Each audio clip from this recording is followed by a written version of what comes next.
The Dress by Remy de Gourmont. That day he met her, the new dress.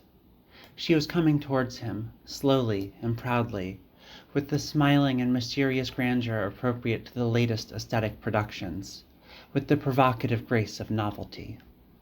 It really was her. It really was the new dress. For a week he had lain in wait for her at the corner of streets, wide, bright streets where she could display herself, deliver up to the eye all her unknown glory, circle round, stop, set off again, and fly like a seagull above the shore. Outfits for riding an automobile did not attract him. He only loved walking dresses, and he only loved them once, the first time he saw them.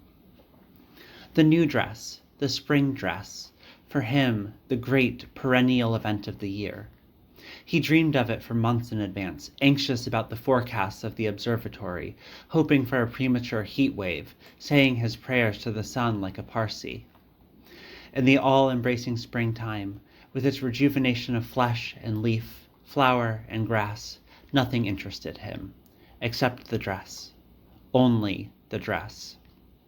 What there might be inside, what shade and texture of skin, what breasts and of what shape, calyx or cup, high or low, united or hostile brothers, what shoulder and were they softly sloping, what back, what legs, none of that occupied his imagination for one moment. It sufficed that the dress was new, well made, and worn with style. That it could artificially veil serious physical defaults was the last of his fears, and the last of his cares.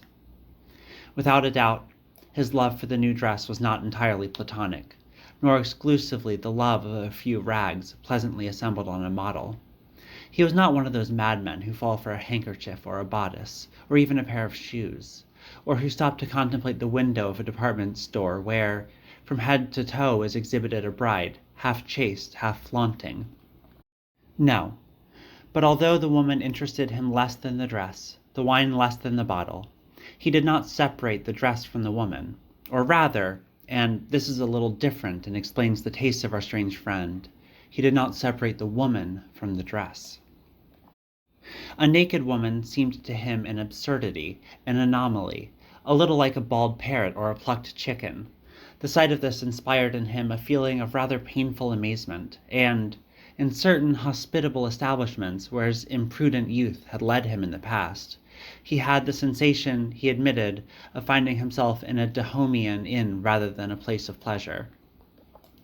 The Greek Venuses, no less than the modern ones, were to him guilty aberrations, and he only acknowledged the sculptor who respects a woman enough to preserve, at least in marble, the form and the curves of her indispensable plumage.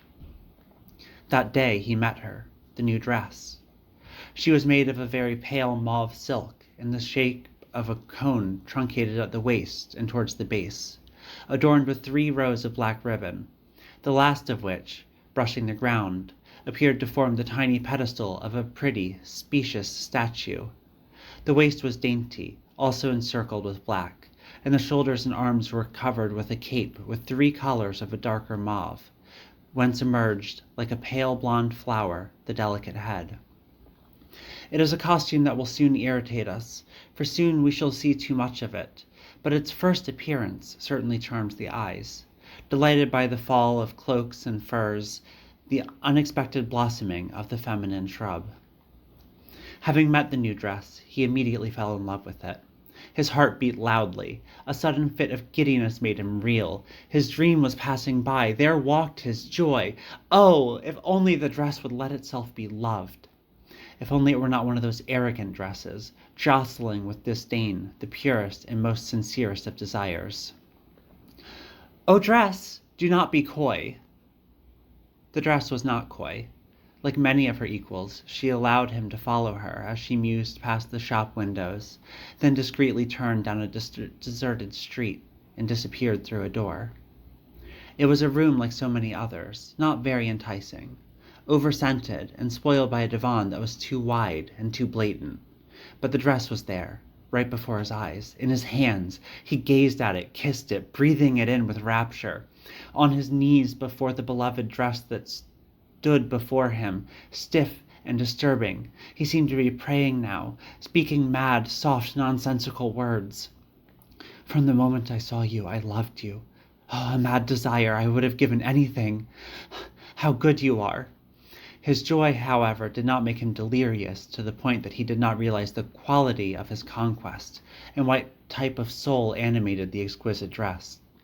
He tore himself from his ecstasy in order to consult his purse, and before he uttered the odious words of bargaining, he had satisfied the silently waiting desires and paid that pretty new dress what she was probably worth.